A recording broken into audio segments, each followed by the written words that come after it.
Boa tarde, meus queridos irmãos e ouvintes da live Reflorescer. A paz do Senhor Jesus. Eu quero dizer que eu estou feliz com Jesus, porque eu me sinto segura na rocha, porque eu me sinto segura na rocha, que é o Senhor Jesus de Nazaré. Muitas tribulações a gente tem passado, muitas lutas, parecendo que algo sobrenatural não quer que nós continuemos com esse trabalho. Eu já estou indo para o 4º ano deste trabalho, mas o Senhor Deus é maior. E para corroborar, confirmar as minhas palavras, eu vou ler do livro de Abacuque, que eu amo este livro de Abacuque, amo. Capítulo 3, eu já li todos, são 3 capítulos, né? Mas quanto a gente aprende em 3 capítulos, história, geografia e a palavra de Deus. Coisa muito linda. Eu vou ler os versículos finais do capítulo 3.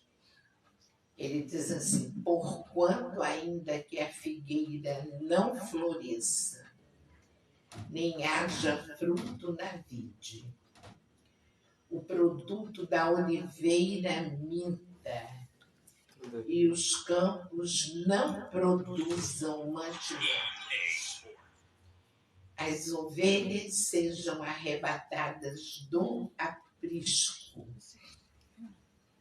e nos currais não haja gado, todavia eu me alegrarei no Senhor, exultarei no Deus da minha salvação. O Senhor Jeová é minha força e fará os meus pés como os das corças e me fará andar sobre as minhas alturas. Para o cantor mor, sobre os meus instrumentos de música. Então, quando o profeta Abacuque escreveu esses versículos, ele havia tido uma visão do que o Senhor Deus faria daquele povo de Israel, que se tornou um povo terrivelmente desobediente e idólatra. Eles enterraram todos os ensinamentos do Deus vivo que ele mandava através dos profetas como Isaías, como Jeremias, Ezequiel, Daniel. Não, Daniel ainda não era um profeta nesse tempo, ele ainda era um jovem aprendiz. Mas havia Ezequiel, Jeremias, Isaías. E aquele povo enterrou tudo que aprendeu e assimilou os costumes de pessoas estrangeiras, adorava outros deuses, cultuava deuses, até aqueles deuses que pediam sacrifício de bebês, que matavam no fogo, jogavam os bebês no fogo para sacrificar aos deuses deles. E era uma situação terrível, terrível mesmo. E o Abacuque cobrou de Deus uma resposta para o que Deus faria numa situação daquela. Se iria para sempre desprezar o seu povo, porque Deus mostrou a Abacuque que os caldeus viriam sobre, que era naquele momento da história, os caldeus eram um povo fortíssimo que dominava a terra conhecida naquele tempo. E Deus mostrou a Abacuque que os caldeus viriam. E através dos caldeus, o castigo seria aplicado ao povo de Israel. Tanto é que muitos morreram, muitos tiveram suas casas incendiadas e uma grande parte foi cativa para a Babilônia. Foi nesse grupo que foi Daniel, Sadraque e Abednego. Daniel, não, Mesaque, Sadraque e Abednego foram junto com Daniel. Me perdoem que eu cometi um pequeno lapso, tá? Me perdoem. Então, é isso. Aí Abacuque escreveu no capítulo 13 uma oração, falando toda sobre o poder de Deus. Toda. E dizendo como é que o Senhor saía montado no seu cavalo branco, vestido de linho branco, sapatos de fogo, na cintura um cinto cravejado, na cabeça uma coroa cravejada, e numa mão espada flamejante, na outra uma tocha de fogo para salvar os seus ungidos, o seu povo. E esses 3 últimos versículos do capítulo 3 demonstram a fé de Abacuque. Ele quis dizer que mesmo que não houvesse mais nada no planeta, nada, que a figueira não desse frutos, que as oliveiras, como ele dizia, o produto da oliveira mita. Ou seja, mentira aqui é uma metáfora. Ele quer dizer que a oliveira não produzisse frutos, os campos não produzissem mantimento, as ovelhas fossem arrebatadas do aprisco e nos currais não houvesse gado, todavia ele se alegraria no Senhor. Todavia, ele se alegraria no Senhor. Ele exultaria no Deus da sua salvação e da minha salvação. Porque ele disse, Jeová, Deus é minha força, e fará os meus pés como os das corças, e me fará andar sobre as minhas alturas. Para o cantor mor, sobre os meus instrumentos de música. Então, esses 3 versículos estão comigo. Na minha alma hoje, no dia de hoje, esses 3 versículos, 17, 18 e 19 de Abacuque 3, na minha alma, esses versículos fazem a diferença. E eu agradeço muito aos meus amigos que aqui estão, que vieram me assessorar, missionária Diva, seu filho Brenner, uma oração linda que me acalmou um pouco o coração. E hoje, sem mais delongas, porque o tempo passa muito rápido, eu estou trazendo uma meditação para o dia, de Richard Walker. Eu vou ler a meditação para o dia e depois eu vou comentando parágrafo por parágrafo e tecendo as minhas considerações.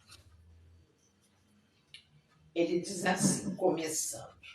Ainda está um pouquinho de barulho. Mas é o eco que dá. Hã? É o eco que dá. É que ela faz aqui. Ah, tá. Desligue os seus pensamentos da dúvida, do medo, do ressentimento. Não tolere nunca esses pensamentos, se você puder e quiser evitá-los. Tranque as portas e janelas da sua mente contra eles. Do mesmo modo que você trancaria sua casa contra um ladrão que a assaltasse para levar os seus tesouros. Que tesouros você pode ter maiores que a fé, a coragem e o amor?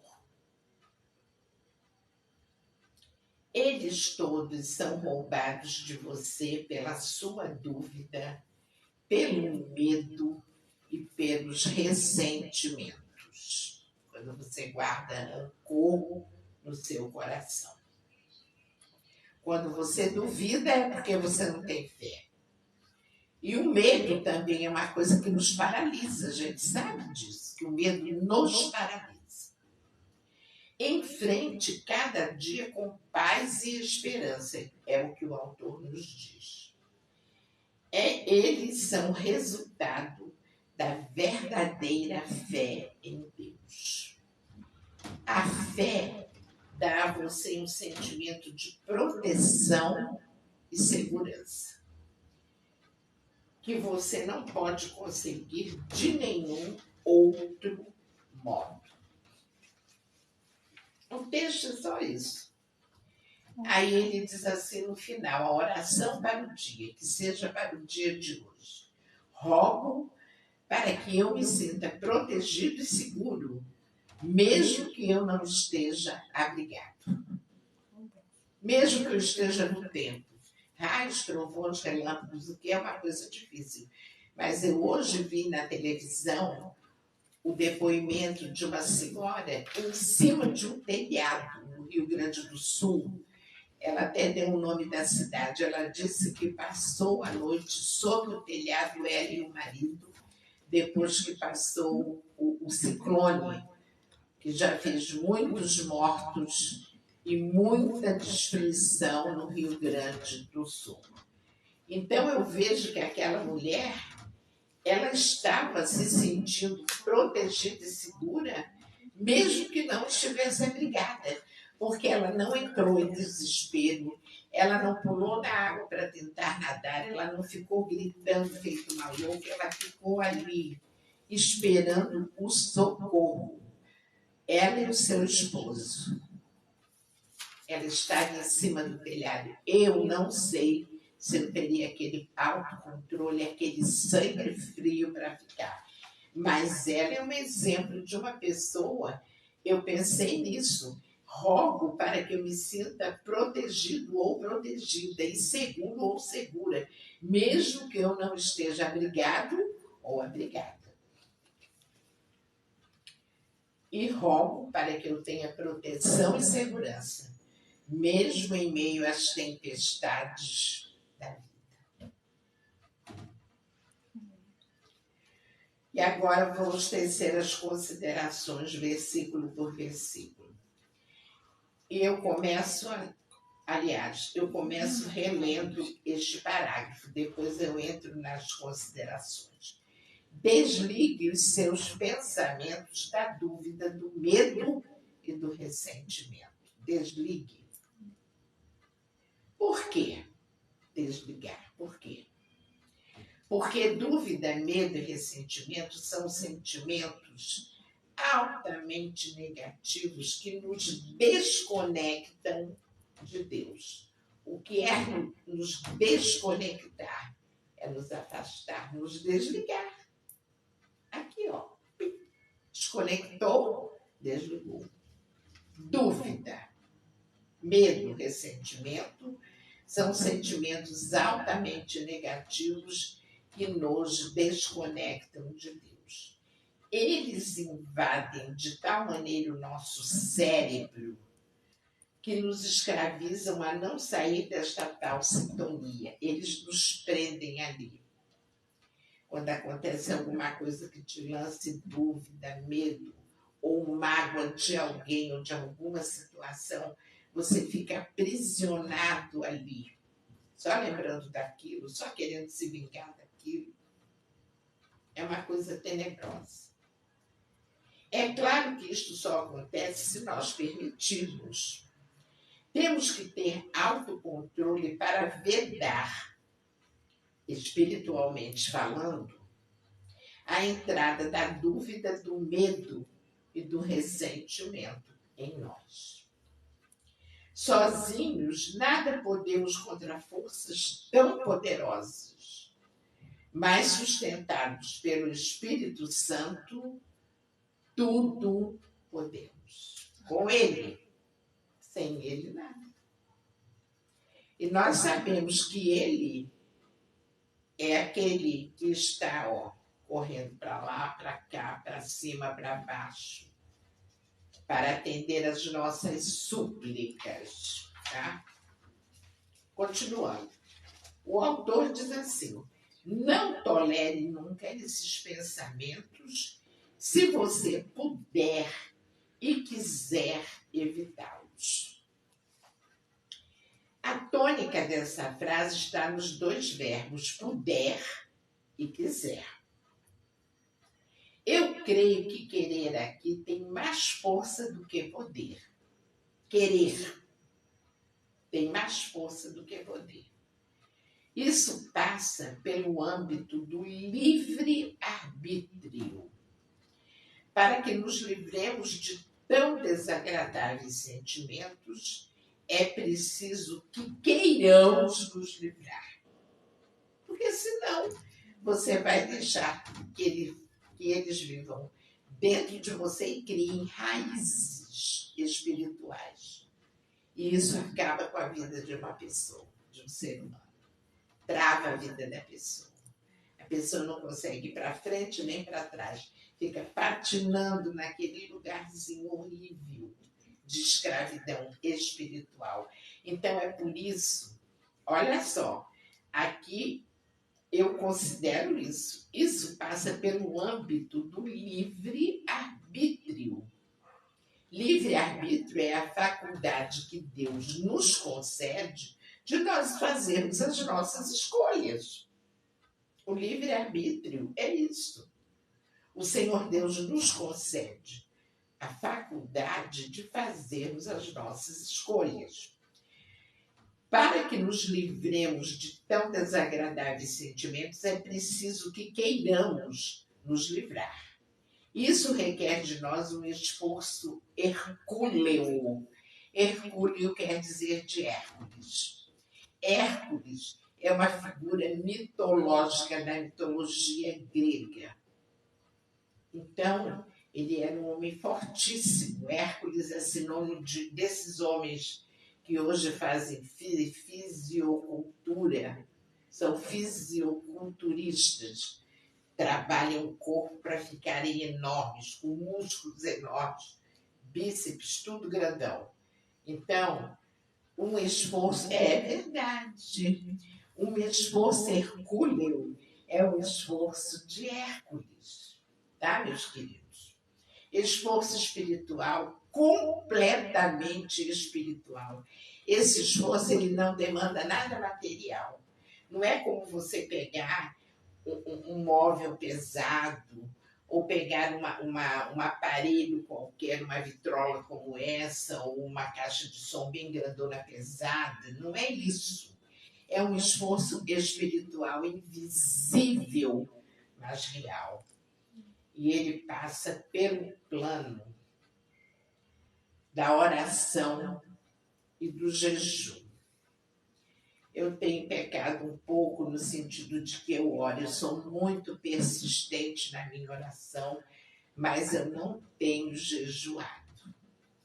Mas Deus tem falado comigo no âmago da minha alma, âmago é o mais profundo da nossa alma, que nós temos que jejuar. Porque há certas castas de demônio que nós só vencemos com jejum e oração. Entenderam? Eu estou precisando muito fazer isso, muito jejum. Agora, a oração, não, a oração, ela vem, ela flui. Eu oro até por quem eu não conheço, nunca vi na minha vida, mas se me pedem, eu oro, até receber uma notícia. Às vezes nem recebo de volta, se foi tudo bem, se não foi, eu fico orando, Deus. Aí o Espírito vê que eu não recebi uma resposta, ele mesmo vem e me fala. Diz que é para eu parar. Aí eu paro. Fala aqui, ó. Pare. Tal pessoa, pode parar. Pare. E isso requer de nós um esforço hercúleo. Esforço espiritual, completamente espiritual. Pois estamos tratando de coisas abstratas. Ou seja, coisas que nós não vemos, não pegamos, não tocamos, não sabemos de que material é feito. É invisível, mas real. Aí ele diz assim: tranque as portas e janelas da sua mente contra tais sentimentos, do mesmo modo que você trancaria a sua casa contra um ladrão que a assaltasse para levar os seus tesouros.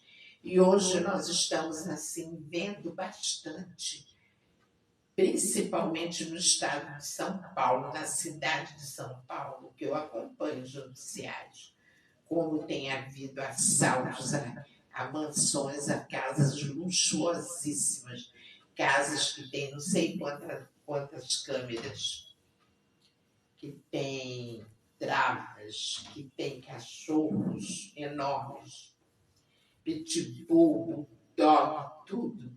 Mesmo assim, os bandidos estão entrando e levando muita coisa. Ontem eu vi.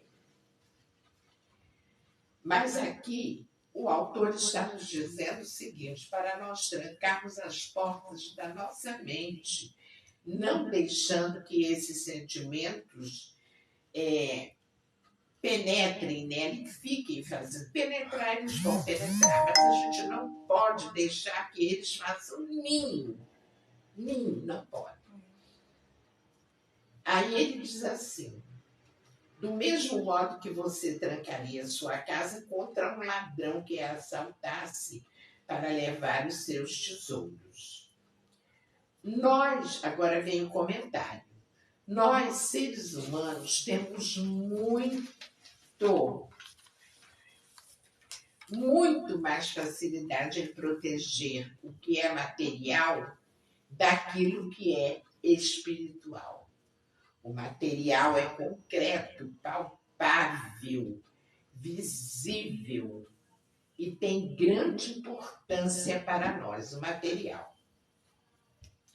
Enquanto que o espiritual é abstrato, impalpável, invisível e demanda de nós grande esforço para protegê-lo, para resguardá-lo do mal.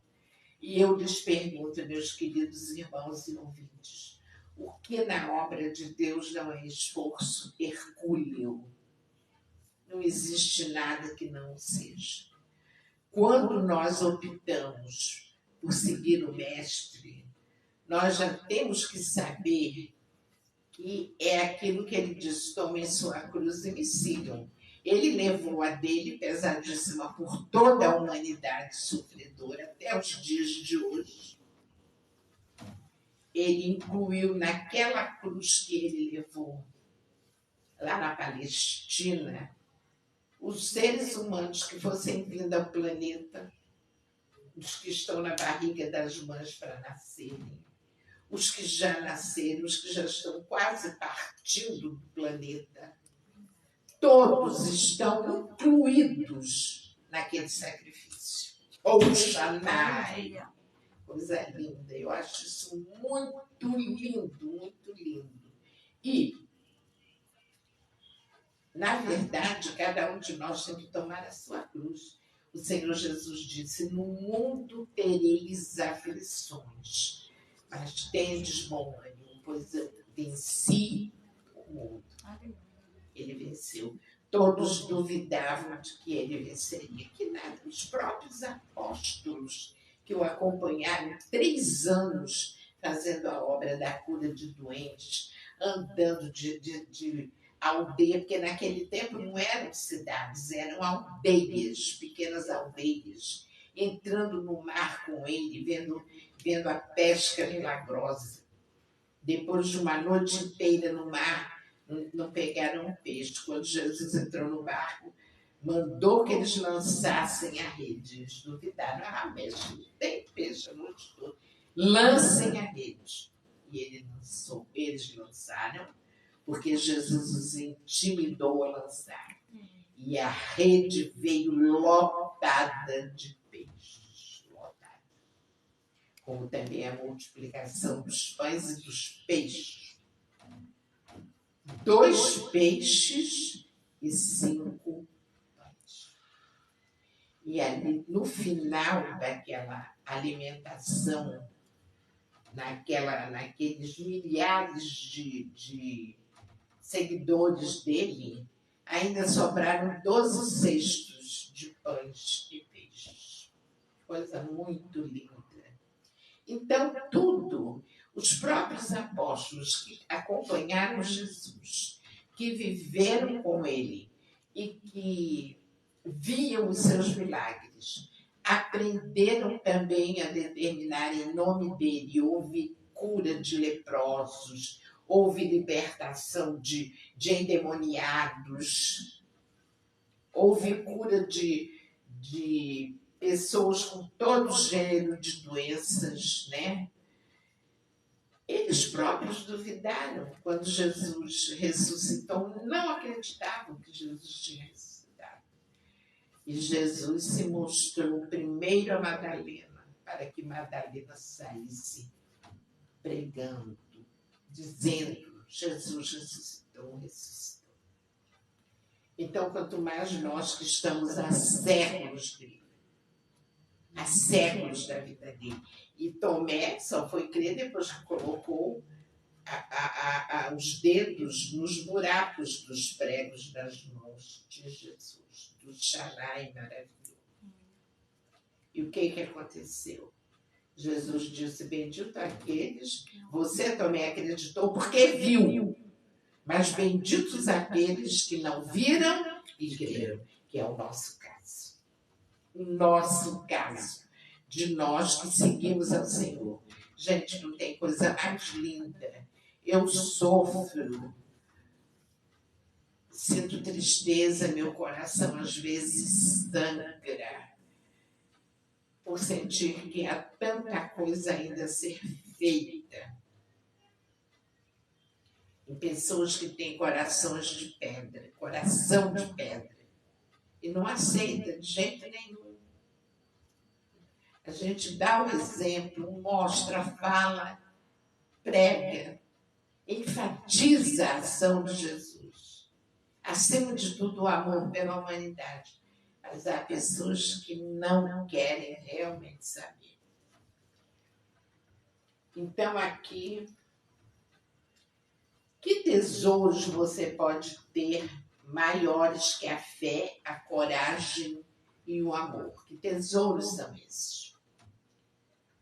Você pode ter todo o dinheiro do mundo, ser um empresário, fazendeiro, industrial, bem-sucedido. No entanto, nenhum dinheiro que você tenha pode comprar a fé, a coragem e o amor. Nenhum dinheiro. Não pode comprar a saúde, que é o bem maior que a gente tem. Quantas pessoas que têm um poder aquisitivo bom, como esses dois músicos, um músico e um ator, o Kaique Brito, que a gente conhece tanto das novelas. Eu tenho orado pelos dois. Depois de 6 horas eu me recolho para orar. E tenho orado. Tem um bom poder aquisitivo, um pela música e o outro por ser um ator. Tem um filhinho de 1 aninho, o ator. Mas estão os dois na UTI. Na UTI. Em coma. E só dependem de Deus. E não do dinheiro que eles têm. Só dependem única e exclusivamente do controle de Deus nessa situação. E eu tenho orado muito para que o pai de uma criancinha de 1 ano volte para casa e volte sem sequelas. E o outro também, já é um senhor. Mas a filha dele fez um pedido muito doído na televisão, chorando muito. Orem pelo meu pai e peçam que o meu pai volte para casa sem sequelas. Tá? No entanto, nenhum dinheiro que você tenha pode comprar a fé, a coragem e o amor. Principalmente o amor, que é a base de tudo. De tudo.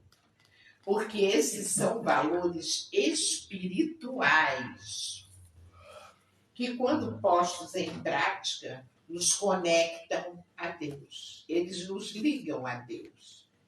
Fé, coragem e amor. Tá?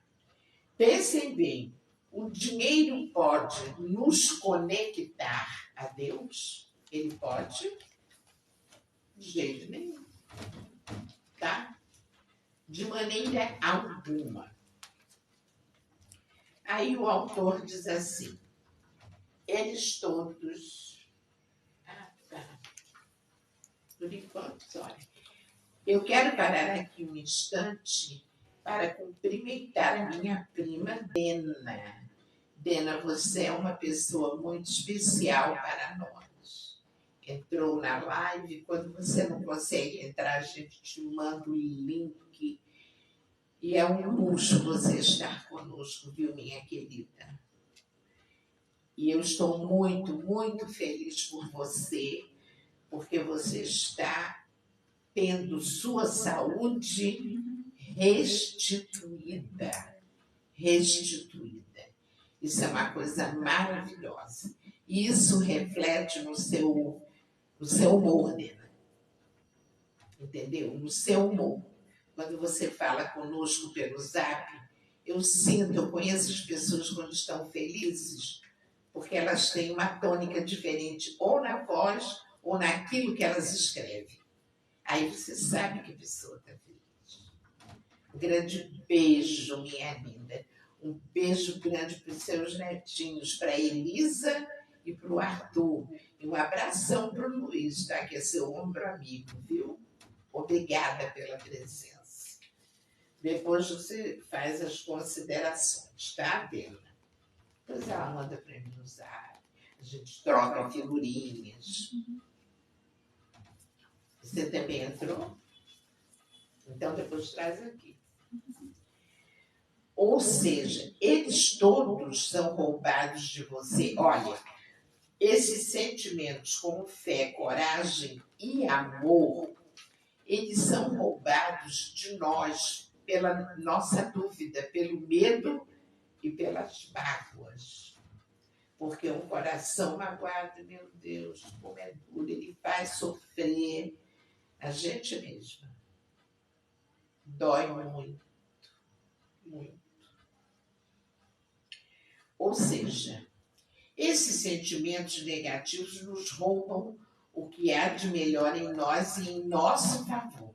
Porque fé, coragem e amor são 3 sentimentos abstratos, maravilhosos, que trabalham a nosso favor. Eles trabalham no espiritual a nosso favor. Porque nós sabemos que fé é aquilo que nós não vemos, mas nós esperamos que um dia se concretize na nossa vida. Eu estou dando uma definição um pouco diferente do que está em Hebreus 11:1. Eu estou dando a minha própria definição de fé. A fé está no abstrato espiritual. Mas ela vai se manifestar para nós através do concreto, porque é algo que nós pedimos a Deus e ficamos esperando ansiosamente, mas exercendo a nossa fé. O que significa exercer a fé? Exercer a fé significa que você está crendo que aquilo vai acontecer. Você está crendo. Você não duvida de que vai acontecer. Não duvida. Você espera mesmo em Deus. Você espera. E aí, por isto, nós devemos todas as manhãs, quando nós fazemos a nossa oração de início do nosso dia, pedir ao Senhor Deus que renove a nossa fé. Temos que pedir, porque porque do contrário você vai esfriando na fé, você passa o problema, passa outro, passa outro, passa outro. E aí, pronto, você vai simplesmente esfriando na fé. E sem fé é impossível agradar a Deus. Tá? E o autor ainda diz: enfrente cada dia com paz e esperança. Elas são resultado da verdadeira fé em Deus. E aqui a consideração que eu traço, ou eu teço sobre esse parágrafo é essa. Temos que nos revestir de paz e esperança. Isso vai funcionar como um selamento, ou seja, assim como há produtos que selam lugares de vazamento, assim paz e esperança funcionam como selador para nossas deficiências espirituais. Porque, gente, não brinca não. Olha, você pode falar tudo. Toda a palavra de Deus, Velho Testamento, Novo Testamento, mas nós temos nós, intercessores, nós, a quem Deus usa na palavra. Nós temos a obrigação de inserir esses contextos que mostram como é o espiritual. Como o espiritual, ele é vivo, ele está aqui em cima da gente. O espiritual tanto tem o que é negativo como positivo. E o negativo nós sabemos por quem é comandado. Nós sabemos que há forças altamente negativas destinadas aqui, destinadas a nos desestruturar e a destruir lares. A destruir lares. A destruir a nossa paz. A tirar vidas dos caminhos do Senhor para levar por caminhos escusos. Mas nós temos que enfrentar, aliás, temos que nos revestir de paz e esperança. Assim, paz e esperança são como um selador, que tem aqueles produtos como aquele que passa no telhado para que não caia água, preto, eu nem sei o nome daquele, o preto, ele é um selador. Quando tem goteiras e tudo, a pessoa sobe na laje, raspa, limpa e tal, e vai passando aquele selador para que ele não permita que as goteiras espirituais venham, né? Porque as goteiras espirituais podem vir estragar a nossa paz. O que é uma goteira?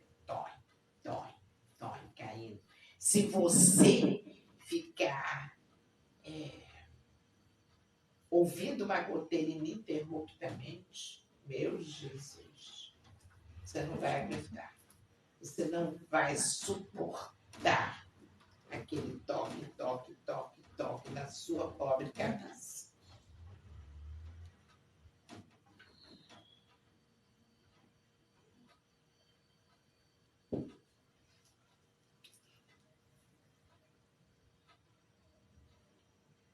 Olha lá. Esperança e paz, elas funcionam como selador para as nossas deficiências espirituais. Ou seja, para não deixar aumentar, porque quando a coisa se instala, a gente tem que lutar para que ela saia dali, para não crescer como uma bola de neve. É ou não é? Agora, deixa eu ver. É o último parágrafo. Depois tem as considerações sobre a oração. Último parágrafo. A fé dá a você um sentimento de proteção e segurança que você não pode conseguir de nenhum outro modo. Realmente, A fé é algo imprescindível nas nossas vidas. Sem fé é impossível agradar a Deus. E a fé sem obras é morta. Assim diz o apóstolo Paulo. A fé sem obras é morta. Ela ou melhor, ela funciona como uma couraça que nos protege e nos livra do mal. No entanto, nós não podemos ficar apenas ao nível da fé, no âmbito da fé. Não podemos. Nós temos que praticá-la, pô-la em exercício. Pô-la em exercício. Eu acredito que isso que nós fazemos como intercessores, como pregadores da palavra, como os que louvam, que são levitas, como a missionária Diva, que é uma excelente levita, junto com a nossa irmã Neia, que cantam na igreja lindamente, cada hino maravilhoso. Nós estamos exercendo a nossa fé. Nós estamos trabalhando a nossa fé. Aí ninguém pode dizer que a nossa fé não tem obras. Nós temos a obra para mostrar. E a gente ainda acrescenta um pouco mais. Você faz alguma coisa por uma pessoa que está precisando de uma coisa ou outra. Então, o Senhor Deus vai nos abençoando cada dia mais. Nós repartimos aquilo de uma certa forma que Deus com que Deus nos contempla para aqueles mais necessitados. Agora, a oração para o dia, ele repartiu aqui em 2 aspectos. Ele disse assim: rogo para que eu me sinta protegido e seguro, mesmo que eu não esteja abrigado. E eu considerei da seguinte maneira: você só se sentirá e estará realmente protegido quando estiver seguro na rocha, que é Jesus. Aleluia. E vivendo sob as brancas asas do Deus vivo. Não existe esse lugar. O Salmo 91, vou até abrir aqui no Salmo 91 para ler pelo menos os 2 versículos, que ele nos mostra plenamente isso. O Salmo 91 está aqui. Olha aqui o número 1, versículo número 1 do Salmo 91 e o número 2. Diz assim: 1. Aquele que habita no esconderijo do Altíssimo, à sombra do Onipotente descansará. E o 2. Direi do Senhor, Ele é o meu Deus, o meu refúgio, a minha fortaleza, e nele eu confiarei. Gente, olha que coisa mais linda. E nele eu confiarei. É demais. É demais. Então, isso é uma coisa muito certa. Só encontraremos refúgio e abrigo na rocha que é Jesus. E sob as brancas asas do Altíssimo. E a segunda parte da oração, ele diz: rogo para que eu tenha proteção e segurança, mesmo em meio às tempestades da vida. Então, a resposta dessa outra parte da oração é a mesma da primeira. Rogo para que eu tenha proteção e segurança. Você tem proteção e segurança aonde? Se não nos altos céus, em Jesus, na rocha. E abrigado sob as brancas asas do Deus Altíssimo, que é o Pai. Enquanto isso, o espírito trabalha incansavelmente pelo planeta. Não duvidem disso. Ele está sempre para lá, para cá, para lá, para cá, assessorados por anjos socorristas. Quem são os anjos socorristas? São aqueles que vêm em socorro. Que vêm em socorro. Socorro. Socorro. A gente clama e eles vêm. Ontem eu tive de madrugada uma experiência assim aqui em casa. O meu marido teve de madrugada, acho que devia ser 8h da manhã, ele me acordou. Uma cãibra tenebrosa. Ele já teve isso 2 vezes. A primeira vez, nós conseguimos sair daqui 11h30 da noite, só voltamos 3 da manhã. Porque deu uma trégua na cãibra na perna. Da virilha até o peito do pé direito. Mas é uma cãibra que você olha para a perna dele. Isso aqui dele vai subindo como se tivesse um bicho aqui dentro. Subindo, subindo, subindo. E fomos para a oração. E ele gritando, gritando, e eu ali, passando azeite, passando álcool. Anjos socorristas de Miguel, Espírito Santo, envia, vem com eles para curar o meu marido. Cura o meu marido, cura o meu marido. Demorou uma meia hora. Ele ficou verde de toda a cor, porque a dor é tenebrosa. Tenebrosa. Mas, felizmente, depois daqueles 40 minutos, ele ficou tranquilo e dormiu o resto da noite, e eu também. Meus queridos, eu espero que tenha sido bastante proveitosa essa live. Essa live, eu creio que deva ter sido bastante proveitosa. Um assunto muito necessário para que nós não apenas estejamos enfatizando a vida material, só o ganhar, o ganhar, o ganhar, o comprar, o pagar, se estressar. Não, nós temos que pensar também que somos espírito. Somos matéria, mas somos espírito. E no dia que o Senhor nos chamar para outra dimensão, o corpo perece, volta ao pó, torna-se pó. E o espírito e a alma somem para Deus. Certo? Então, olha, muito obrigada a todos. Eu sei que não entraram agora, mas depois nós vamos ver alguns que vão entrar durante a semana dizendo que viram, que entraram. Isso para mim é um conforto muito grande. Muito obrigada. Eu espero que vocês tenham aprendido muita coisa, porque quando eu pesquiso para fazer, eu aprendo também. É uma faca de 2 gumes. É uma faca de 2 gumes e é isso. Temos que conhecer cada dia mais o Deus que nos trouxe ao planeta e ver realmente o que Ele tem para nós durante a nossa trajetória neste planeta.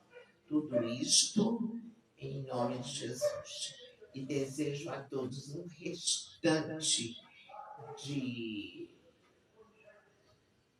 semana bem abençoado. Muita tranquilidade, muita paz nos lares de vocês. E em nome de Jesus. Amém e amém.